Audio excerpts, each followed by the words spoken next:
दोस्तों, आपने ऐसी कई कहानियां सुनी होंगी जिसमें हमें बताते हैं कि आज से कई 100 साल पहले कुछ बहुत ही बड़े जीव इस दुनिया में वास करते थे। लेकिन क्या कभी सोचा है कि वो अब कहाँ हैं?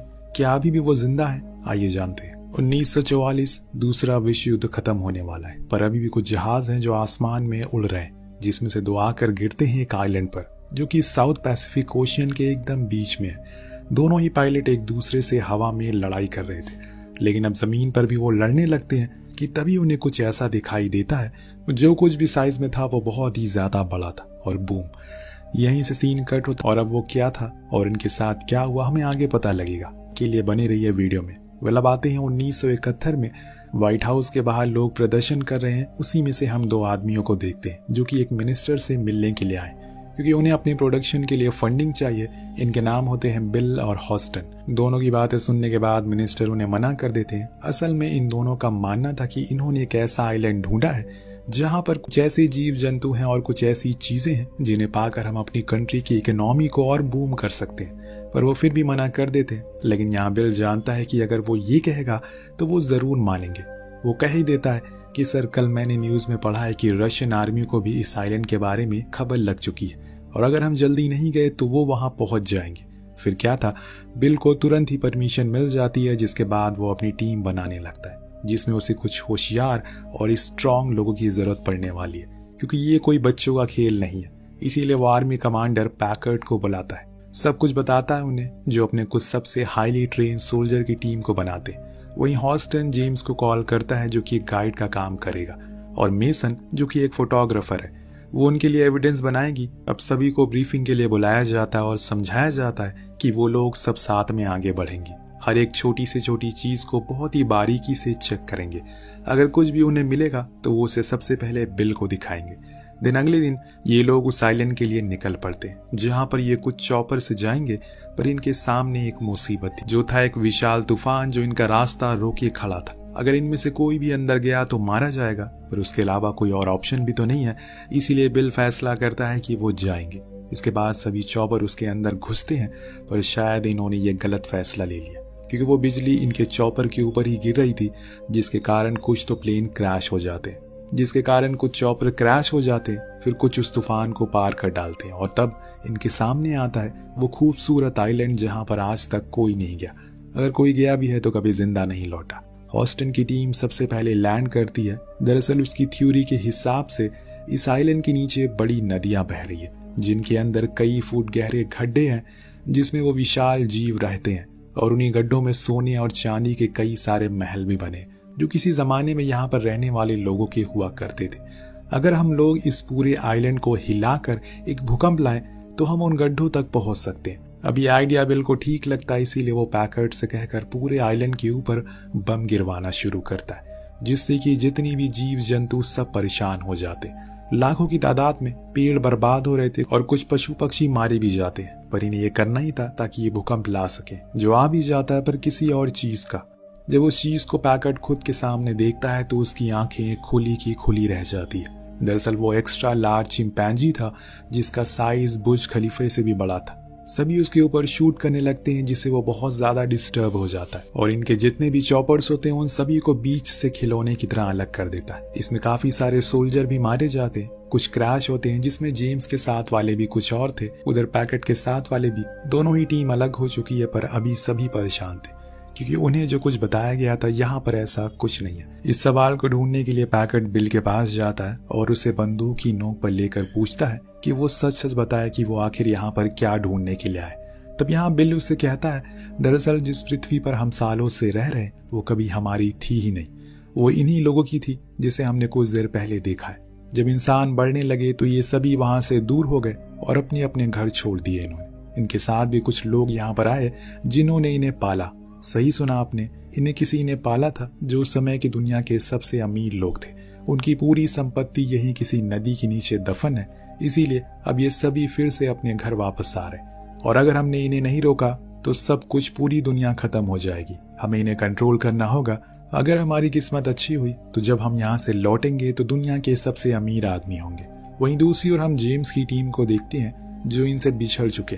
वो अपने लोगों से कहता है प्लान के मुताबिक हमें समुद्र किनारे पहुंचना होगा अगले 3 दिन के अंदर, तब तक हमारा शिप वहीं खड़ा रहेगा। वहीं पैकर्ड की टीम भी जंगल से होते हुए समंदर की ओर बढ़ रही है। पैकर्ड का एक दमदार सोल्जर चैंपमैन भी उसे आखिर में मिल जाता है, जो कुछ ही दूरी पर क्रैश हो गया था। इतने में इन्हें अपने एक साथी की चीख सुनाई देती है। जब वो उसकी ओर जाते हैं तो देखते हैं कि बाम्बू उसके आर पार हो गया, जो देखकर सभी हैरान थे कि ऐसा कैसे हो सकता है। इतने में एक की नजर ऊपर पड़ती है, तब उसे समझ आता है कि जिसे ये बैम्बू समझ रहे हैं वो असल में एक मकड़ी का पैर है, जिस बात से आप अंदाजा लगा सकते हैं कि इस आइलैंड पर आपको क्या क्या देखने को मिल सकता है। अब एक एक करके वो मकड़ी कुछ सोल्जर को मारना शुरू करती है। तभी पैकर्ड सभी को ऑर्डर देता है कि उसके पैर काट दो, जिससे वो नीचे आने लगेगी। सभी उसका कहना मानते हैं, जिससे वो मकड़ी धीरे धीरे करके छोटी होने लगती है और अंत में जब वो नीचे आकर गिरती है तो पैकर्ड उसे शूट करके मार देता है। वहीं दूसरी ओर जेम्स की टीम को भी कुछ ऐसा ही दिखता है, पर वो इससे भी विशाल था।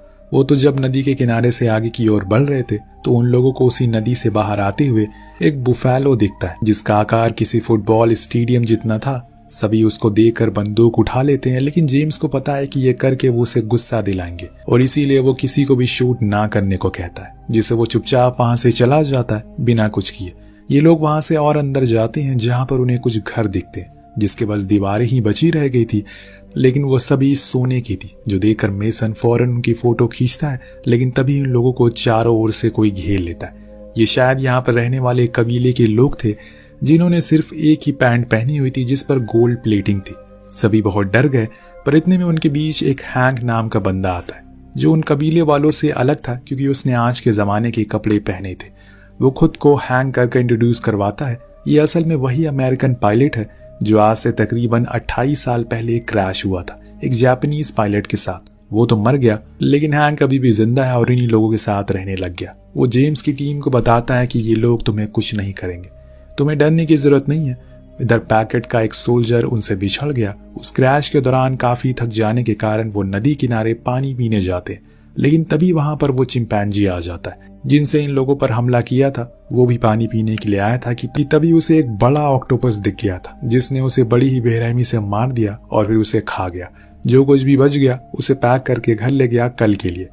वेल, सीन शिफ्ट होकर पहुंचता है उस कबीले पर जहां एक विशाल नेवी शिप खंडर हुआ पड़ा है, जिसके बारे में हैंक बताता है कि ये 10 साल पहले यहाँ पर आया था। तब इसमें कोई भी नहीं था, लेकिन अब इसमें कबीले वालों ने खुद का मंदिर बना लिया। जब ये लोग उसके अंदर जाते हैं तो देखते हैं कि वहां पर कई सारे बड़े बड़े पत्थर रखे हुए, उस चिंपैंजी की मूर्ति बनाई हुई है। हैंक का कहना था कि ये लोग उस विशाल जीव को पूजते हैं, जिसे हम अपनी भाषा में कैंग कहते हैं। वो इस जगह का राजा है और इन लोगों का और इस आइलैंड का रक्षक भी है। उसके बाजू में ही उन आदिवासियों ने एक और चीज की मूर्ति बनाई थी, जो कि है एक छिपकली, जो देखकर हैंक बताता है कि ये है इसका नाम है स्क्रोवॉलर, जो कि बहुत ही ज्यादा खतरनाक है इस पूरे आइलैंड पर।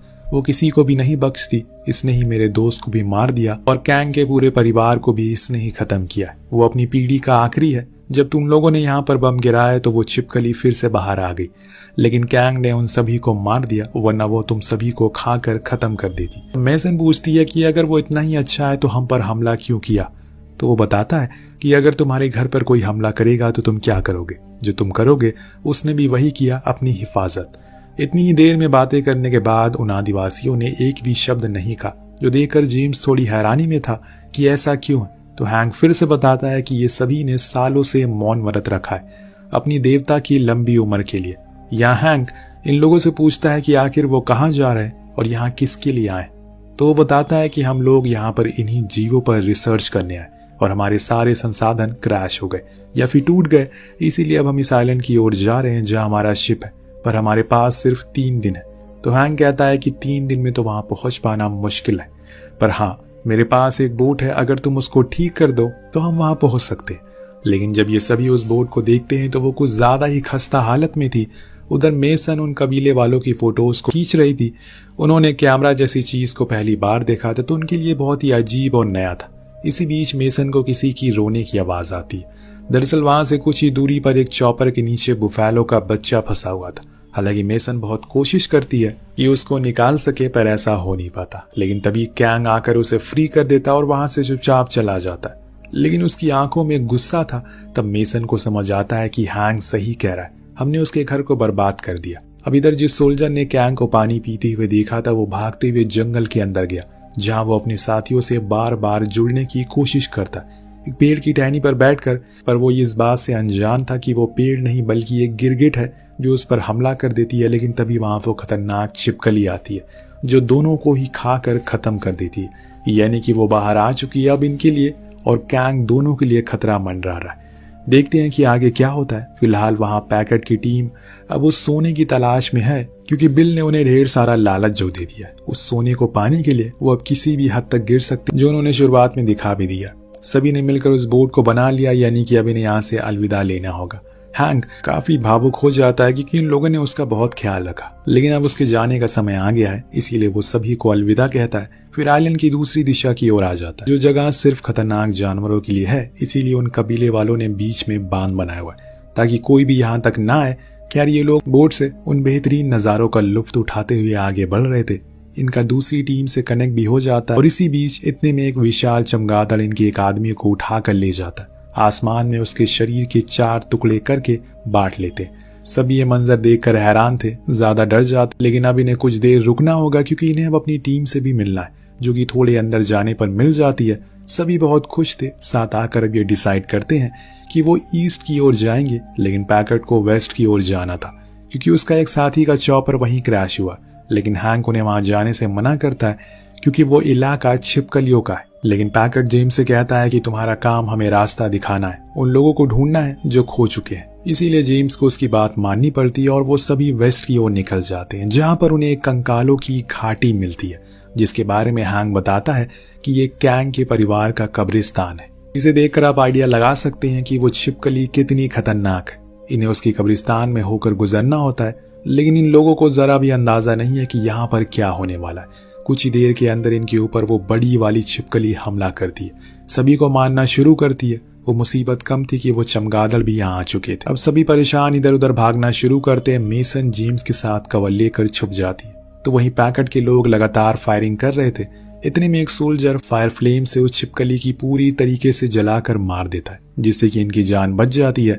लेकिन अब हैंक का कहना था कि उन्हें यहाँ से जल्दी बाहर जाना होगा क्योंकि ये इलाका सही नहीं है। लेकिन पैकेट अपने साथियों की मौत का बदला लिए बिना यहाँ से नहीं जाएगा। उसका कहना था कि वो जब तक कैंग को मार नहीं लेता वो चैन की सांस नहीं लेगा। ये सुनकर हैंक हंसने लगता है और कहता है कि क्या तुम पागल हो गए हो? कैंग यहाँ का राजा है, तुम्हारी कोई औकात नहीं है उसके सामने। अगर तुमने कुछ भी किया तो ये कबीले वाले तुम्हें चुन चुन कर मार डालेंगे।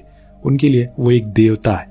पर पैकेट नहीं मानने वाला था। तब जेम्स उसके साथी की लॉकेट दिखाता है और कहता है कि ये उस छिपकली के पेट से हमें मिली, मतलब छिपकली ने उसे मारा है, ना कि कॉन्ग ने। इसमें उसकी कोई गलती नहीं है। लेकिन पैकेट को किसी भी हाल में उस चॉपर तक पहुंचना है।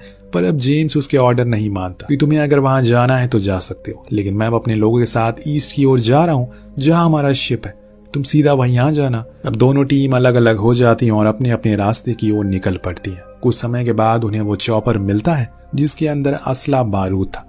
वहीं दूसरी ओर मेसन और उसके लोग अभी भी आगे बढ़ रहे हैं, लेकिन रात होने के कारण वो एक जगह पर रुककर थोड़ा आराम करते हैं।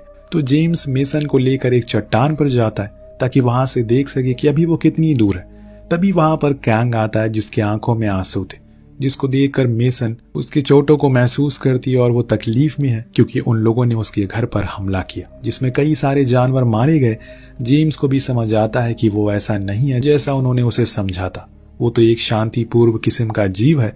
तभी जंगलों में धमाके होने लगते हैं जो कि पैकेट की टीम कर रही थी क्योंकि वो लोग अपना बदला लेना चाहते हैं। उन्होंने कैंग के लिए जाल भी बिछाया हुआ जिसके अंदर जाते ही वो और धमाके करते, जिसमें कैंग पूरी तरह से जल जाता और बेहोश हो जाता कि यही सही मौका है, उसको बम से उड़ा दो। पर जेम्स ऐसा होने नहीं देगा, इसीलिए वहां आकर उन सभी को रुकने को कहता है। लेकिन पैकेट अपने लोगों को ऑर्डर देता है, इन्हें खत्म कर दो। अब उसके लोग भी समझ गए हैं कि वो गलत कर रहा है, उनका दुश्मन तो वो छिपकली है ना कि कैंग। तभी पानी से एक विशाल छिपकली बाहर आती है।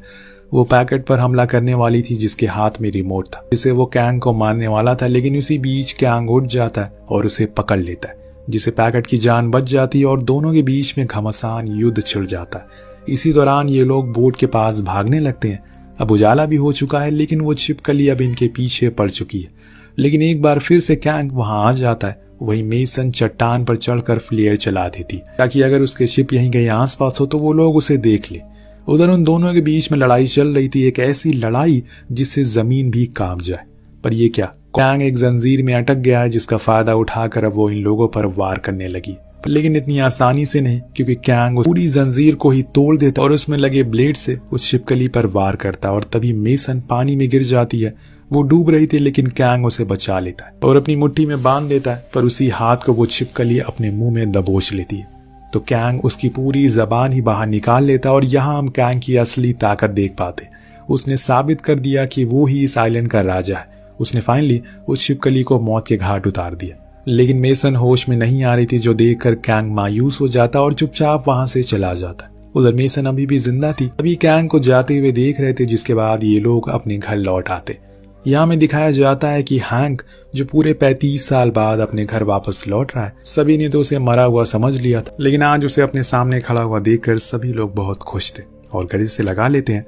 उधर जेम्स और मेसन को सीक्रेट सर्विस ने अपने कैबिन में बंद करके रखा, क्योंकि वो उससे कुछ और बताना चाहते हैं। दरअसल होस्टन जिस ऑर्गेनाइजेशन के लिए काम करता है, वो ऐसे ही कुछ जीवों को या फिर किसी अनमोल चीजों को ढूंढती है। जब वो एक आइलैंड पर गए तो उन्हें वहां पर पता लगा कि कैंग ही अकेला नहीं है, बल्कि ऐसे और कई जीव है जो इंसान की सोच से कई गुना बड़े हैं और अभी वो जिंदा भी है। इसीलिए हमें किसी भी तरह करके उन्हें रोकना है, जो आपको दूसरे पार्ट में देखने को मिलेगा। तब तक के लिए कहानी यहीं खत्म होती है। तो आपको कहानी कैसी लगी कमेंट करके जरूर बताएगा। मिलते हैं अगली वीडियो में।